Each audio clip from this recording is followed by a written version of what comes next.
boo demee ba nga nekk góor dëgg normalement ñaar sitit ngay am mooy trait bi nekk noonu ci suuf laal ok bu nekk nii wax mel ni yaa ngi may kat xaaral. waaye yow kattanuma la ngay xam nga non ba nga ne sidit kay laa xam ne xam nga koy xaaral ba nga ne ñaata sidit góor ñu jigéen ñu bëri xamuñu siditu koy yow xam nga ba sidit ñaata la. ndeysaan xamul ni yow xam nga ko. est-ce que booy waaja sidit moo fa nekk c'est vrai. est-ce que booy waaja daal ñaari sitit la gaara ñoo xamut xam nga ci digg xam nga sitit bi nekk ci digg mooy boo daanoo fu kii bi di aw maanaam sperme bi waaw gis nga booy daanu dam lay wax nag secret booy daanu boo dem ngay waajaaroon normalement ci suuf noonu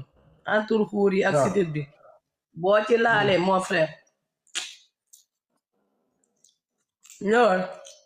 jaw ma la koy wax non attends noo koy laalee c'est-à-dire maanaam ci suuf noonu ñaar baaraam yi ngay jël ci suuf waaw